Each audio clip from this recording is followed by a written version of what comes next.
بسم الله الرحمن الرحيم وبه نستعين والعاقبة للمتقين والصلاة والسلام على نبينا محمد وعلى آله وصحبه أجمعين.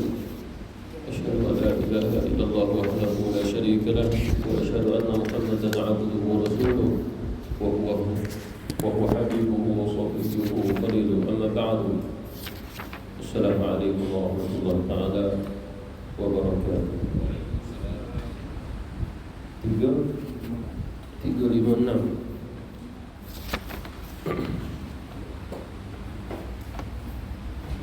masih lagi pada perenggan tersebut, masih lagi berkaitan dengan bab ikhlas. Usul pada keikhlasan selain daripada apa yang saya sebutkan, bahawasanya segala-galanya itu melalui satu pintu saja. Pintunya adalah daripada pintu rahmat Allah Subhanahu wa ta'ala. Kerana itu salah satu sifat maha adilnya Allah Subhanahu wa ta'ala, kerana tersebarnya atas al-alamin tanpa dengan adanya sifat Allah Subhanahu wa ta'ala dengan sifat zalimnya, kerana dia tidak memilikinya. Ma ana bi dhallabil lil 'abid, aku tidak pernah menzalimi akan hamba-hambaku. Jadi satu pintu melalui pintu rahmat Allah Subhanahu wa ta'ala, lalu tersebarlah ke al-alamin. Kerana mengakui seluruhnya datang daripada Allah Subhanahu wa ta'ala sebagai Rabbil Alamin. Itu juga salah satu pada usul keikhlasan, kerana mengakui perkara tersebut.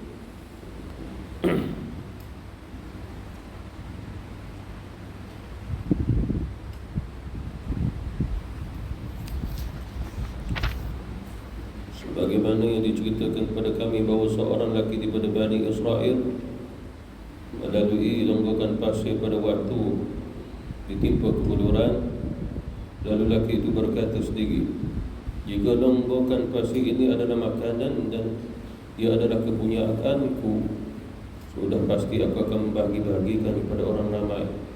Maka Allah Subhanahu wa ta'ala mewahyukan kepada nabinya, katakanlah kepada si fulan, Allah Subhanahu wa ta'ala telah menerima sedekah kamu, membalas ke atas kamu atas niat kamu yang baik itu. Sesuatu yang bukan menjadi hakikat, maka dia adalah satu ujian daripada Allah Subhanahu wa ta'ala. Tetapi hati seorang hamba mempunyai tujuan, rajak, mengharap agar ada sesuatu yang menyebabkan Allah Subhanahu wa ta'ala memberi satu ganjaran pahala kepadanya, dan salah satunya adalah niat. Lalu di situ bermaksud, lau sekiranya Allah Subhanahu wa ta'ala memberiku lebihan daripada makanan, aku akan sedekah. Tetapi tidak, aku memiliki lebihan daripada makanan tersebut. Lalu niatnya sekiranya lau Allah Subhanahu wa ta'ala mengiranya sebagai satu pahala. Allah menahan atau ujian, tetapi ada seorang hamba mengharap, hasrat, sekiranya Allah Subhanahu wa ta'ala menambah buatnya, dan bukannya untuk dirinya, tetapi pertambahan itu adalah untuk orang lain selain padanya, maka Allah Subhanahu wa ta'ala menerima akan niatnya itu, walaupun tidak diwujudkan oleh Allah Subhanahu wa ta'ala atas dasar ujian, seperti mana cerita hadis ni, riwayatnya. Maksudnya apa? Seperti mana berlaku pada zaman Rasulullah sallallahu alaihi wasallam, tak kala mana turunnya ayat wa anfiqu fi sabilillah, dan hendaklah setiap daripada umat Islam itu sedekah. Wa anfiqu, keluarkan nafkah, yakni masuk sedekah, dan tidak diwajib oleh Allah, hanya yang sunat saja. Fi sabilillah hanya pengkhususan jalan Allah Subhanahu wa ta'ala yang membawa hati dan jiwa manusia kepada Allah, ke jalan itu. Lalu datanglah ramai di antara sahabat Rasulullah bertanya kepada Rasul, ya Rasulullah, Allah telah turunkan ayat untuk kami infak, keluar satu sumbangan, buat satu derma, tapi kami tidak memiliki, ya Rasul. Lalu Rasulullah SAW tanya, agak-agaknya kalau kamu ada, kamu nak sedekah apa? Ya Rasul, kalau aku memiliki ladang kurma, aku akan sedekah ladang kurma itu seluruhnya, hasil-hasilnya. Kamu nak sedekah apa? Ya Rasulullah, sekiranya aku ada dirham, aku ada dinar setengah daripadanya, aku akan infak fisabilillah. Lalu diriwayatkan Rasulullah kata, sesungguhnya sekiranya benar-benar ada pada kamu, Allah Subhanahu Wa Taala itu akan tunaikan ini. Tetapi tidak ada pada kamu, cuma dia menunaikan akan niat kamu itu. Pahala telah jatuh kepada kamu. Mana niatnya sahabat Rasulullah nak infak tadi padahal tidak ada, tapi Allah Subhanahu Wa Taala telah memberi nilai yang infak seolah-olah telah berlaku ni infak mereka. Itulah maksud pintu rahmat daripada Allah Subhanahu Wa Taala untuk umat baginda Rasul sallallahu alaihi wasallam. Makna menunjukkan bahawasanya pintu kebaikan dalam Islam terlalu luas, sangat-sangat terlalu luas. Seperti mana hadis Rasulullah sallallahu alaihi wasallam, itu doa kepada Allah Subhanahu Wa Taala agar Allah Subhanahu Wa Taala menutup kehidupan kita dengan husnul khatimah, kematian yang baik. Kita berdoa, Allahumma khtim lana bi husnil khatimah. Dan Allah Subhanahu Wa Taala menggerakkan hati kita, jiwa kita, perbuatan, amal kita untuk sedekah. Lalu kita melakukannya tanpa kita melihat ganjarannya. Tapi Rasulullah yang beritahu, sesungguhnya sedekah dapat memadam kemurkaan Allah dan juga menjauhkan daripada mati, husnul khatimah, mati dan keadaan buruk. Maknanya mendapatlah mati dalam keadaan baik dengan sedekah. Itulah maksudnya beramal tanpa melihat fadilat. Sebab fadilat itu kita tengok ada, baru kita amal. Oleh kerana itulah pada zaman Rasulullah sallallahu alaihi wasallam, Nabi apabila buat satu amal, para sahabat tengok teramal. Nabi tidak bagi tahu fadilatnya. Nabi tak bagi tahu fadilatnya. Tengok lagi mereka pun bangun dan amal. Nabi tak bagi tahu fadilat. Sehingga para sahabat bertahun-tahun dah amal, barulah terjadi dua perkara. Yang pertama, Nabi panggil dia seorang. Kamu tahu tak apa fadilat amal yang kamu lakukan selama ini? Tidak tahu ya Rasul. Hanya Allah dan Rasul saja mengetahui. Fadilatnya adalah barang siapa yang sekian. Tapi untuk dia seorang yang dengar sabdaan tu, yang lain tak dengar. Jadi sahabat Rasulullah mendapat fadilat itu melalui dia, perantaraan dia. Sebab sahabat yang lain Nabi tak panggil. Selain daripada itu, Rasulullah SAW mengajar fadilatnya secara jama'i, maknanya jamaah, maka semua dapat bahagian mengetahui fadilat tersebut. Dan Rasulullah SAW tidak mendahului fadilat, tapi mendahului amal terlebih dahulu. Oleh kerana itu kita beramal, fadilat kita tak mencarinya, melainkan Allah Subhanahu Wa Taala pasti menggerakkan salah seorang di antara kita, guru kita ke, untuk menceritakan fadilat amal itu. Fadilat itu keadaan kita dalam beramal. Sebab orang awam akan beramal melalui fadilat. Contoh ada 3 amal, tentu ada 3 fadilat. Dia tak boleh nak beramal dengan semua amalan. Lalu dia cari fadilat mana yang paling besar. Fadilat yang mana paling besar. Adakah kesalahan di sudut syariat kalau dia memilih-milih? Tidak salah. Tidak salah. Tapi bagi orang awam, tapi di kalangan orang khawas, bagi mereka salah kalau beramal mencari-cari. Mengapa agaknya? Sebab jiwa kita yang memilih A, B, C ataupun ini derajat pertama, ini derajat kedua, ini derajat ketiga. Sedangkan semuanya sunnah Rasulullah sallallahu alaihi wasallam, ketinggian derajatnya itu sama saja. Ketinggian derajatnya apa saja daripada sunnah Rasulullah sallallahu alaihi wasallam itu sama. Oleh kerana itulah pada zaman sahabat Nabi, sesuatu yang mereka amal daripada Rasul, mereka tidak akan kata bahawasanya perkara ini boleh amal atau boleh ditinggalkan. Tapi mereka akan mengatakan sejak kami mula beramal, kami tidak pernah meninggalkannya. Itu kaedah para sahabat Rasulullah sallallahu alaihi wasallam, dan tidak lain. Sebenarnya itulah cara mereka membina keikhlasan kepada Allah Subhanahu wa taala. Di dalam ma'thur tersebut, ma'thur ini makna periwayatan tadi. Sesungguhnya malaikat apabila naik ke langit dengan membawa sahifah, catatan yang telah mereka tulis, iaitulah tentang seseorang hamba kepada Allah Subhanahu wa taala Allah Subhanahu wa taala berfirman kepada mereka, catatlah baginda sekian, apa maksud sekian ni pahala dia, ganjaran daripada amalnya.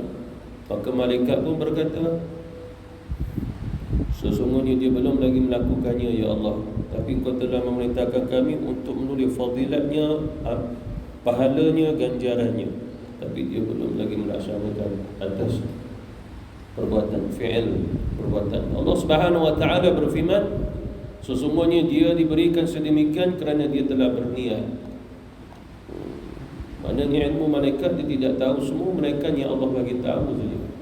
Qalu subhanaka la ilma lana illa ma 'allamtana innaka antal alimul hakim. Para malaikat berkata, maha suci-Mu ya Allah, tidak ada satu ilmu yang kami tahu melainkan yang Kau beritahu saja kepada kami. Innaka alimul hakim. Kau maha mengetahui lagi maha bijaksana. Perkara ini, bab niat ini sebenarnya termasuk seperti mana kejadian alam. Malaikat ada, tapi ada sesuatu yang Allah belum cipta. Lalu niat pun gitu. Perbuatan belum ada, niat jalan dulu. Allah itu beriradah, dia berkehendak. Nabi Adam AS belum dicipta oleh Allah. Dia berkehendak untuk cipta. Malah dia berkehendak untuk menciptanya Adam, yang disebut sebagai khalifatu fil ardi. Allah Subhanahu wa taala begitu tahu kepada para malaikat, inni ja'ilun fil ardi khalifah. Aku nak jadikan di atas muka bumi ini khalifah. Allah tak kata Adam, Allah tak kata siapa, cuma Allah kata aku nak jadikan seorang khalifah di atas muka bumi. Inni ja'ilun, sesungguhnya aku nak jadikan di atas muka bumi seorang khalifah. Seorang tu kita yang tambah. Al-khalifah tidak diketahui orang ke, malaikat ke, jin ke, tak tahu. Itu yang sebut atas terjemahan. Sebab khalifah yang pertama atau khalifatul insan adalah Adam AS. Malaikat tak tahu. Itu iradah Allah Subhanahu wa taala, kehendak dia berlaku. Lalu begitu juga kehendaknya seorang hamba berlaku pada niatnya, tapi perbuatan belum wujud. Seperti mana Allah berkehendak untuk ciptanya khalifah tadi, tapi belum wujud lagi. Sehingga Allah Subhanahu wa taala menciptakan Adam, yang mana dia menciptakan Adam daripada tanah dan air.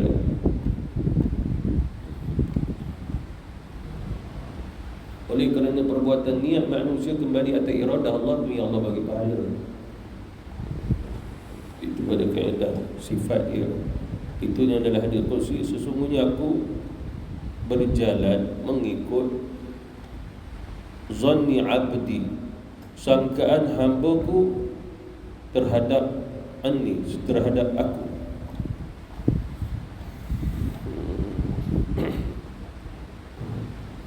Allah Subhanahu wa taala mengikut zan di sini. Apa maksud zan? Pada niat. Suka niat untuk Allah Subhanahu wa taala. Kita nak niat sedekah, perbuatan belum lagi, niat saja untuk Allah Subhanahu wa taala. Lalu Allah Subhanahu wa taala mengikutnya, maksudnya mengikut sangkaan atas niat tadi. Maka dia diberi pahala kerana menghadirkan Allah dalam niat dia. Oleh kerana itulah kata ulama, setiap daripada duduk bangun kita, nafas kita dihadirkan Allah, maka dia berpahala. Setiap makan kita, hukum makan itu walaupun mubah harus, kerana makanan itu pun halal dan mubah harus untuk makan. Tapi setiap suapan itu adanya Allah yang mengurniakan rezeki kepada kita, maka di situ ada pahalanya. Seperti mana yang telah kita pelajari, saya berikan beberapa contoh sebelum ini. Ada alat-alat yang harus sehingga kita dapat pahala dengan alat tersebut. Perantaraannya alat itu.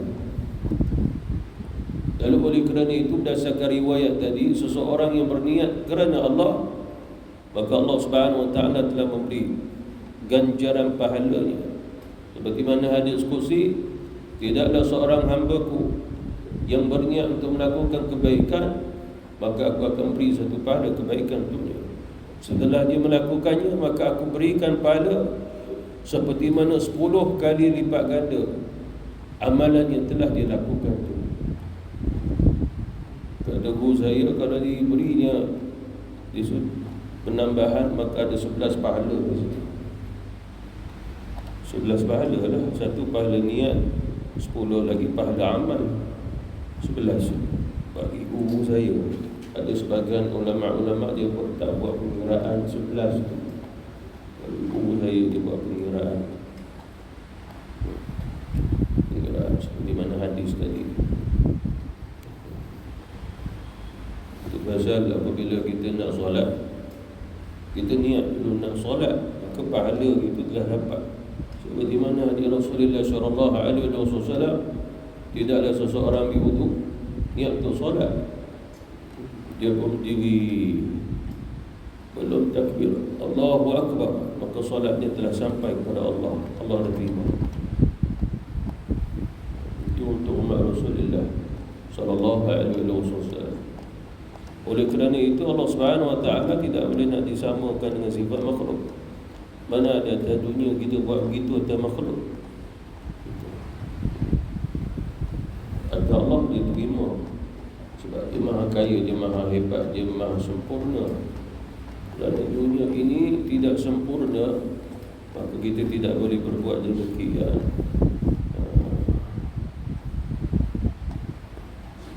Kita pergi kerja bagi kamu, bos kata, oleh kerana kamu dah datang hari pertama, confirm gaji kamu dapat dah tahun bulan ni. Tak habis kerja sebulan lagi. Tengok dalam akaun ni, saya dah masukkan gaji awal-awal. Boleh tak? Lepas tu minta cuti 20 hari. Mana ada begitu. Kerjalah dulu. Tapi Allah Ta'ala, orang yang niat betul kerana dia dah bagi dah. Lepas tu yang kita buat, dia ganda lagi.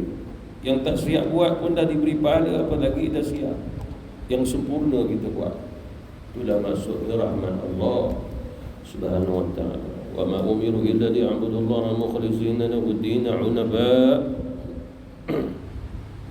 wa yuqimus salata wa yu'tuz zakata wa zalika dinul qayyimah.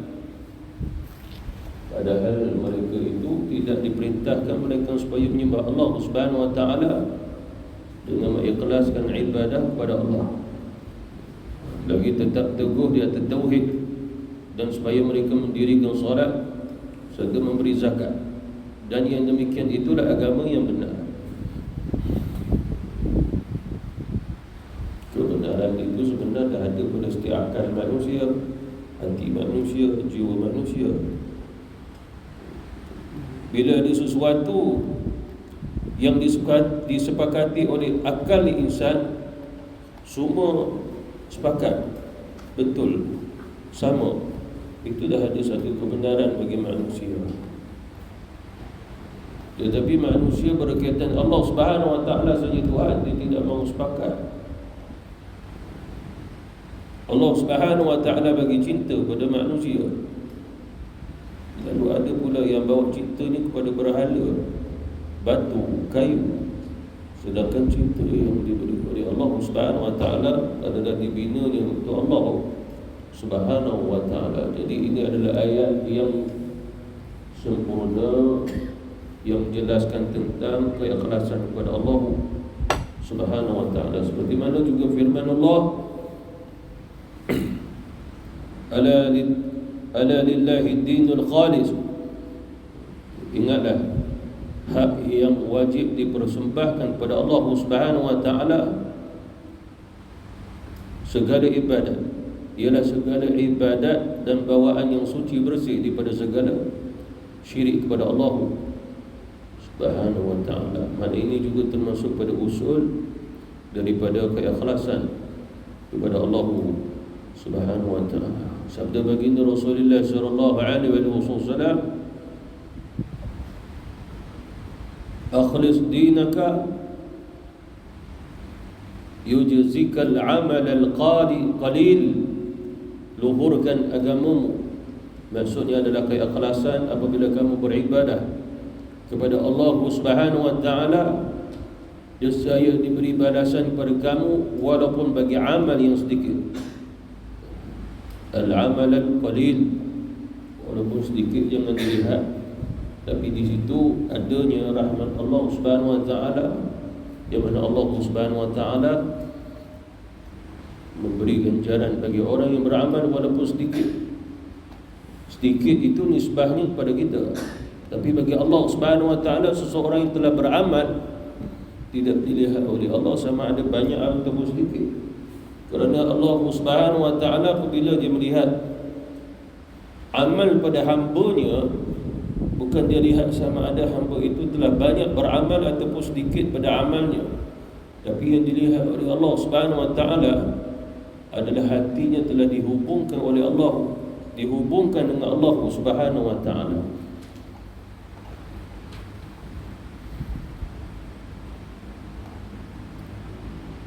Seperti mana ada satu kisah dalam surah At-Tahrim tentang Asiyah alaiha salatu wassalam. Asiyah pernah jadi isteri kepada Fir'aun, tapi kemudian beriman kepada Allah Subhanahu wa taala. Apabila Fir'aun mahu membunuhnya, lalu dia berdoa kepada Allah Subhanahu wa taala, ya Allah Tuhanku, binakanlah di sisimu untukku rumah di dalam syurga. Perhatikan doa itu, terjemah dia adalah mohon kepada Allah Subhanahu wa taala rumah di syurga yang ada Allah Subhanahu wa taala di situ. Bukan juga Allah berduduk tinggal di syurga, tetapi kasihnya kepada Allah, cintanya kepada Allah yang dia tahu, dia akan merasainya sewaktu dia berada dalam syurga Allah Subhanahu wa ta'ala.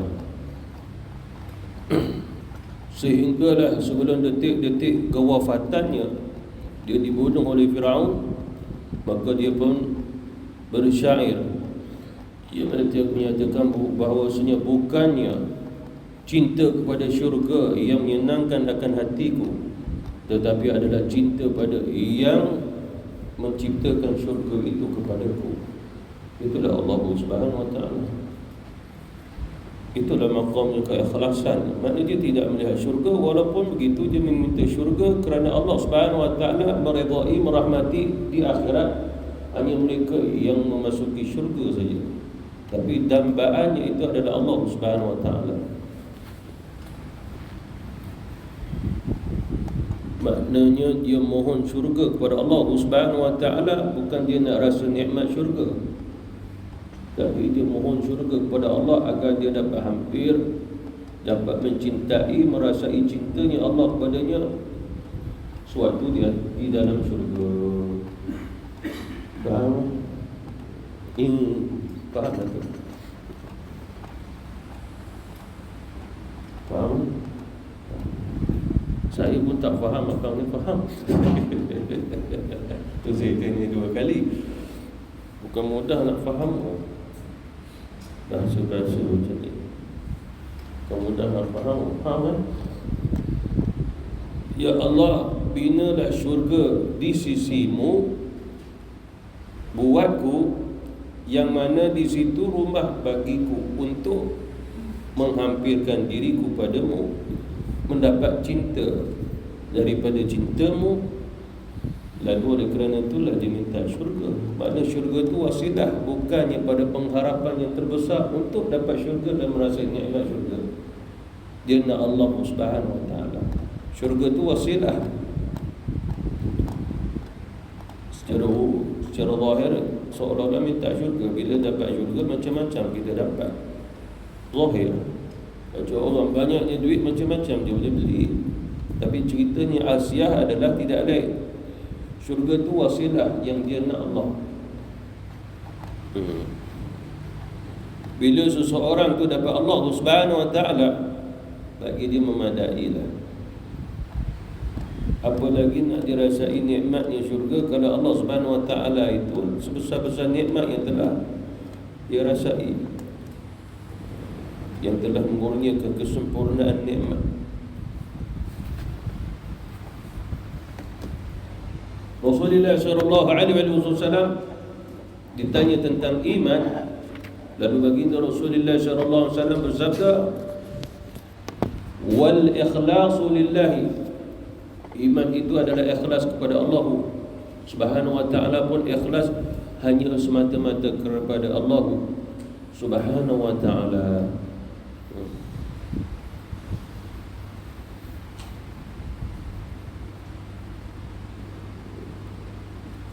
Sabda Rasulullah sallallahu alaihi wasallam lagi, la yaqbalu Allahu la yaqbalu Allahu min al-a'mali illa ma kana khalisan lahu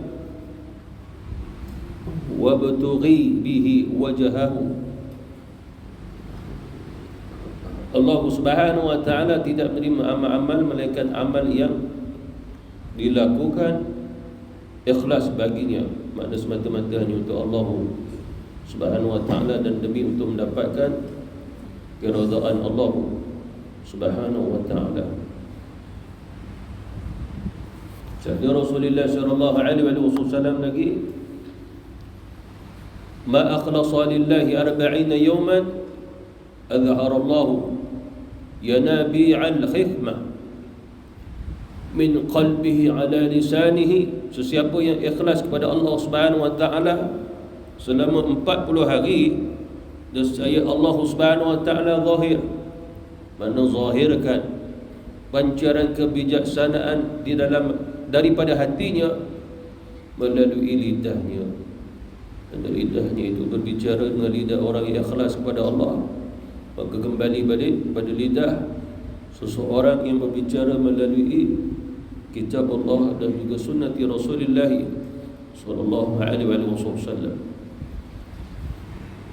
Makna ikhlas ialah tujuan seseorang insan dalam melakukan ketaatan dan amalnya semata-mata untuk mendekatkan diri kepada Allah Subhanahu wa ta'ala dan mencapai keridhaannya, tanpa ada tujuan yang lain seperti mana ingin mendapatkan pandangan manusia atau pujian daripada mereka ataupun sebarang keinginan daripada mereka. Seperti mana dalam kata-kata di antara ulama-ulama sufi, Sahlu ibn Abdullah At-Tasturi ataupun dibaca Al-Tustari, dia adalah ulama sufi dan seorang penafsir Quran dengan tafsir bil-isyari di sudut tasawuf. Dia kata, orang-orang yang bijaksana apabila memandang di dalam pentafsiran ikhlas, mereka tidak akan mendapati melainkan ini, iaitulah antaranya pergerakan dan diamnya di dalam sir. Sirnya hanya diketahui oleh Allah Subhanahu wa ta'ala. Makna dia tidak ada campur tangan manusia dalam memandang amal dia. Dan zahirnya hanya dilakukan kerana Allah Subhanahu wa ta'ala, tanpa ada pencampuran dengan sesuatu pun, sama ada keinginan nafsu ataupun dunia.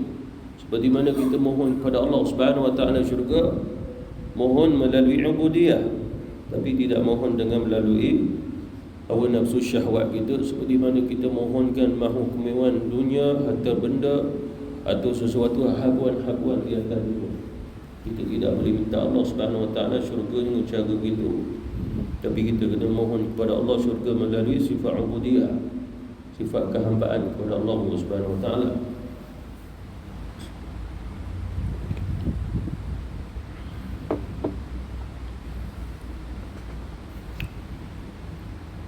Maka orang yang beramal dengan tujuan mencapai tagharrub, kehampiran dan keridhaan serta pahala daripadanya, maka dia adalah orang yang ikhlas.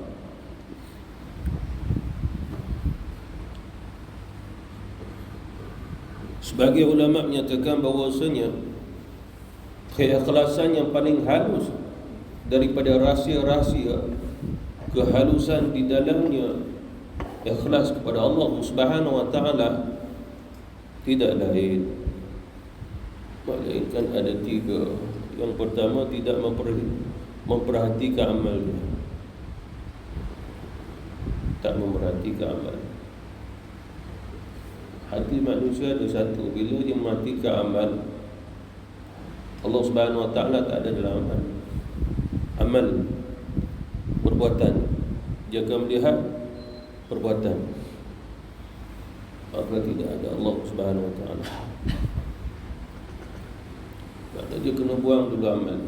Memang dia bahagian orang yang beramal, tapi dia kena belajar agar jangan dia melihat amal, melainkan dia melihatnya Allah Subhanahu Wa Taala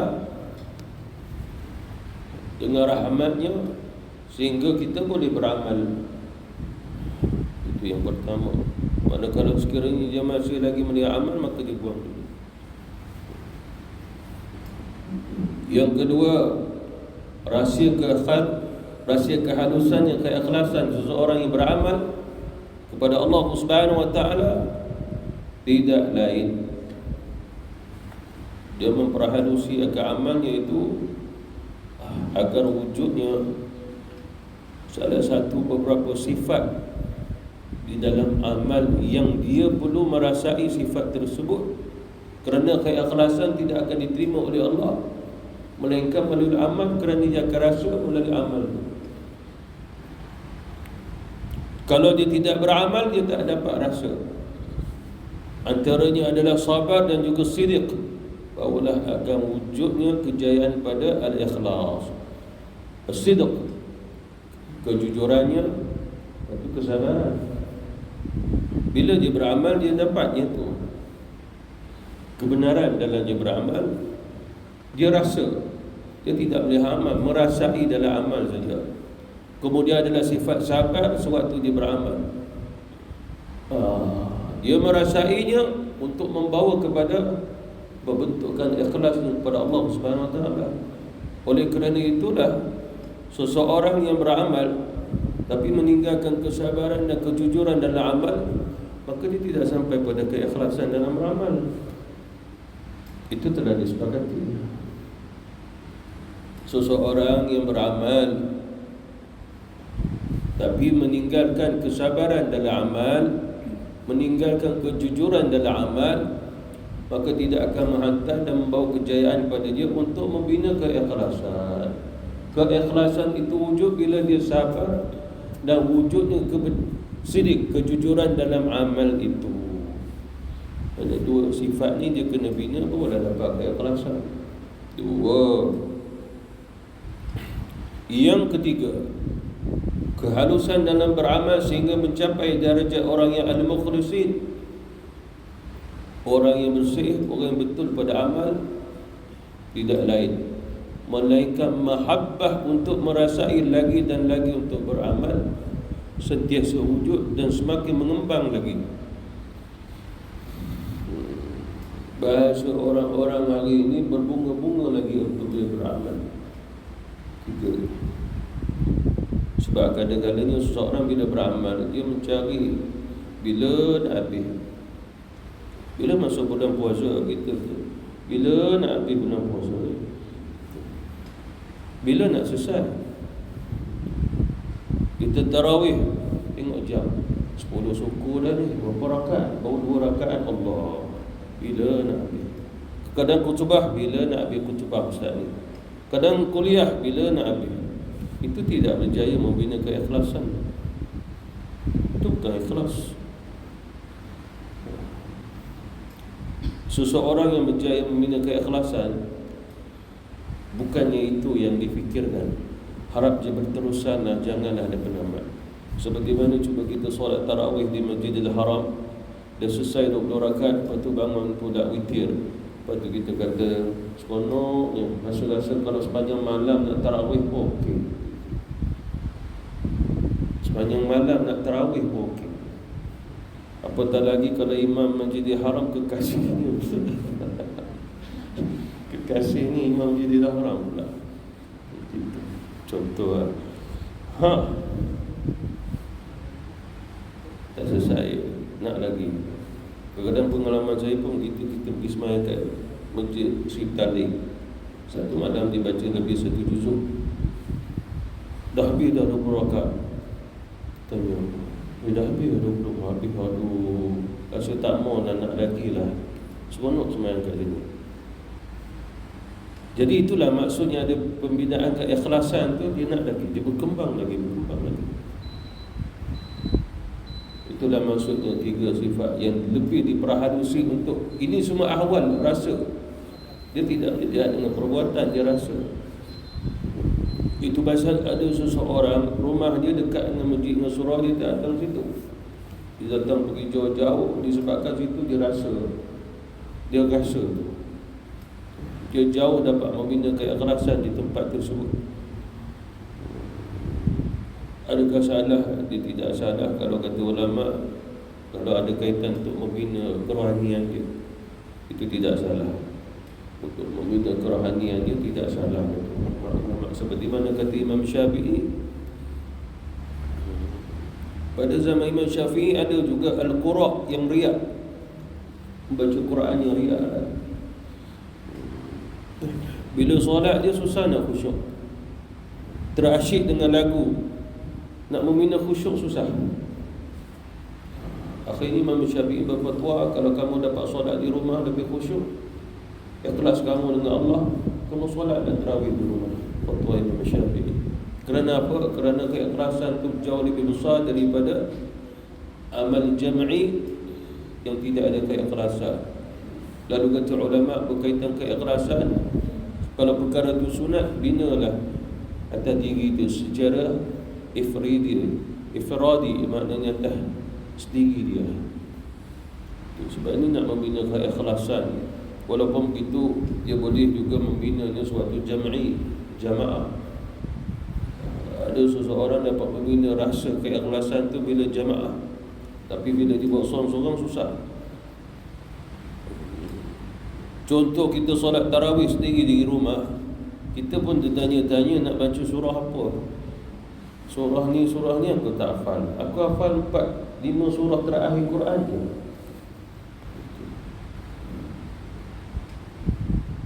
Tapi sekarang ni Allah lihat adalah keikhlasan. Jadi nak bina bagaimana, jangan dilihat surah apa yang kita hafal. Bacalah apa yang kita hafal, asalkan keikhlasan tu berjalan. Itu je. Itu pasal mengapa ada orang yang solat lama berdiri, dia belum rasa sabar itu wujud. Kenapa dia berdiri lama lagi, dia belum rasa, dia belum jujur lagi dengan Allah Subhanahu Wa Taala dalam ibadah. Itu pasal dia berdiri lama. Bukannya bermula berakhir dia susah. Sebab dia bermula dia pasti berakhir. Itu solat orang awam. Wallahu ta'ala. Jadi insyaAllah nanti kita akan sambung lagi. Billahi taufiq wal hidayah. Wassalamualaikum warahmatullahi ta'ala wabarakatuh. Subhanallah wa bihamdihi.